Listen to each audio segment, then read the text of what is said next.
दोस्तों, आज की मेरी कहानी है क्यों इस गांव की बहुओं का शादी के बाद मुंडन होता था। ये कहानी पूरी तरह से काल्पनिक है और मनोरंजन के लिए मैंने लिखा है। उम्मीद करती हूँ कि मेरी ये कहानी आप सबको पसंद आएगी। सविता विनोद की शादी हुई। सविता बहुत ही सुंदर थी। पूरे गांव में इस सुंदरता की चर्चा हो रही थी। पर वहीं पर कुछ औरतें ये बातें भी कर रही थी कि क्या फायदा इतनी खूबसूरती का, इसका भी वही हाल होगा जो गांव की बाकी बहुओं का हुआ है। बेचारी के इतने सुंदर घने बाल आखिर मुंडवा ही दिए जाएंगे। गांव की औरतें ऐसा क्यों कह रही थी? आइए जानते हैं पूरी कहानी। सविता विनोद की शादी हो गई। सविता शादी करके ससुराल आई। सविता से विनोद ने कहा कि हमारे गांव का एक राज है जो मैं तुम्हें बताता हूँ। यहाँ पर जो भी बहू शादी करके आती है, एक दिन उसका मुंडन हो जाता है। सविता ने पूछा, पर ऐसा क्यों होता है? क्यों एक शादीशुदा औरत को मुंडन करवाना पड़ता है? तो विनोद ने कहा कि मुंडन करवाना नहीं पड़ता। इस गांव में जो भी नई बहू आती है, कुछ दिनों के बाद उसका मुंडन हो जाता है। अब यह मुंडन कौन करता है, कब करता है, इसके बारे में किसी को नहीं पता। गांव की बहुत सारी बहुएं गायब हुई हैं और जब वो वापस लौटी हैं तो उनका सर मुंडा हुआ मिलता है। तो मैं तुमसे यही कहूंगा कि तुम कहीं भी जाना तो अकेले मत जाना। सविता ने उस वक्त सिर हिलाकर हाँ कह दिया और यह भी कहा कि मैं जहाँ जाऊंगी आपके साथ ही जाऊंगी और मैं इस बात का ध्यान रखूंगी। सविता विनोद कुलदेवी की पूजा करने के लिए मंदिर में गए। मंदिर में काफी गर्मी होने की वजह से सविता को वहां चक्कर आने लगे। तो विनोद उसके लिए पानी लाने चला गया और जब विनोद वापस आया तो देखा कि वहां सविता थी ही नहीं। विनोद ने उसे बहुत ढूंढा पर वो नहीं मिली।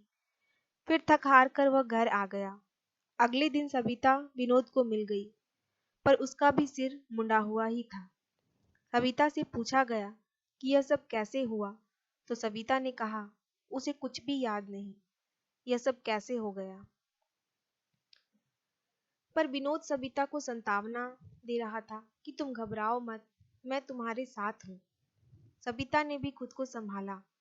धीरे धीरे थोड़ा वक्त गुजर गया पर सविता के दिमाग में एक बात खटकती रही कि आखिर केवल इसी गांव की औरतों के साथ ऐसा क्यों होता है। सविता इसकी तह तक जाना चाहती थी। सविता ने थोड़ा अतीत को टटोलना चाहा और विनोद से पूछा कि यह सब कब से हो रहा है। तो विनोद ने बताया कि मंदिर के बाहर जो पागल बैठता है उसकी पत्नी बहुत खूबसूरत थी। जब वह शादी करके आई पूरे गांव में उसकी सुंदरता की चर्चा थी। पागल कुछ दिनों के लिए गांव से बाहर गया था और जब वह वापस आया तो उसने देखा कि उसकी पत्नी किसी और के साथ है। यह बात उसे बर्दाश्त नहीं हुई और उसने अपनी पत्नी का गुस्से में आकर मुंडन कर दिया ताकि ना वो खूबसूरत दिखेगी और ना ही कोई मर्द उसकी तरफ आकर्षित होगा।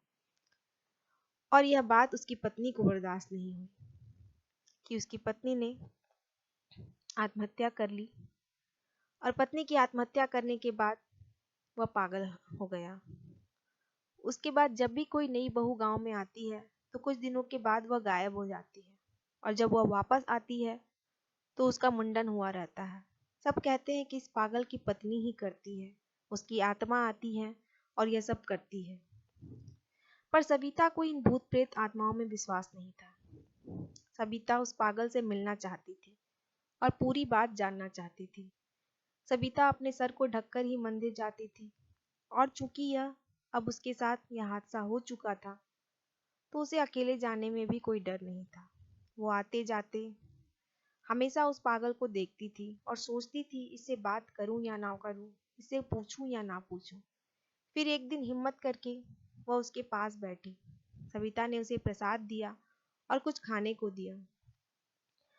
सविता ने उससे पूछा, क्या तुम्हारी पत्नी तुम्हें भी दिखाई देती है? गांव में सब लोग कहते हैं कि यहाँ पर जो नई बहुएं आती है उसका मुंडन तुम्हारी पत्नी करती है। क्या यह सच है? मुझे जानना है तुम्हारी पत्नी के साथ क्या हुआ था, तुमने क्यों उसका मुंडन किया? पर उस पागल ने कुछ नहीं कहा। काफी देर तक कुछ जवाब ना मिलने के बाद सविता वहां से चली गई। अगले दिन सविता आई, फिर उसने उसे कुछ खाने को दिया और उससे यह सवाल किया। लगभग 10 दिनों तक सविता ने उससे लगातार यह सवाल पूछे। एक दिन वह पागल उसे सब बताने को तैयार हो गया। सविता को अपने घर ले गया और सविता को यह सब बताया। जब सविता को सच्चाई का पता चला तो उसके होश उड़ गए। पागल ने बताया कि उसकी पत्नी बहुत खूबसूरत थी और उसकी खूबसूरती के पीछे इस गांव का मुखिया पड़ गया था। वह मेरी पत्नी को जबरदस्ती अपने साथ ले गया और उसके साथ जबरदस्ती करने लगा।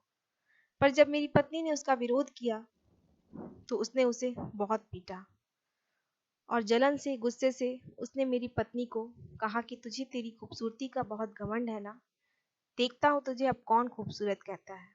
और उसने मेरी पत्नी का पूरा चेहरा खराब कर दिया था और उसका मुंडन करवा दिया था।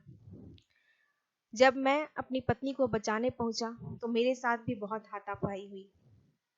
मेरी पत्नी को यह बात बर्दाश्त नहीं हुई कि कोई गैर मर्द उसे छुआ और वहीं पर उसने आत्महत्या कर ली। उसकी मौत का इल्जाम भी उस मुखिया ने मेरे सर पर डाल दिया।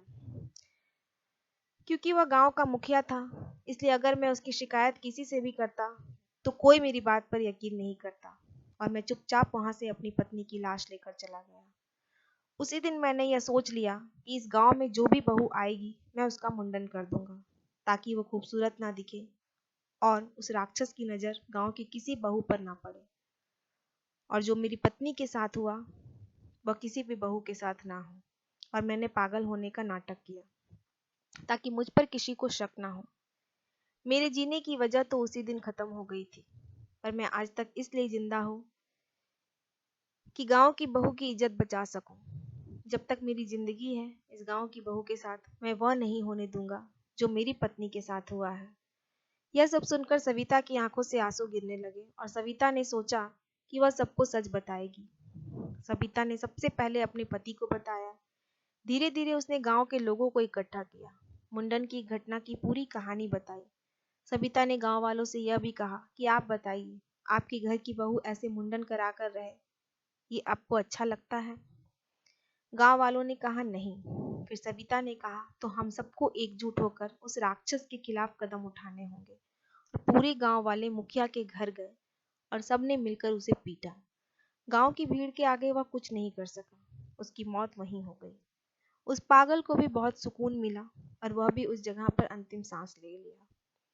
सविता भी बहुत सुकून महसूस कर रही थी। गांव के लोगों के मन में अंधविश्वास को हटाया और उस पागल और उसकी पत्नी को न्याय दिलाया। सविता के पति को सविता पर बहुत गर्व हुआ और पूरे गांव वालों ने उसकी बहुत सराहना की। दोस्तों, आपको मेरी कहानी कैसी लगी कमेंट करके ज़रूर बताइएगा और प्लीज़ मेरे चैनल को लाइक एंड सब्सक्राइब कीजिएगा। धन्यवाद।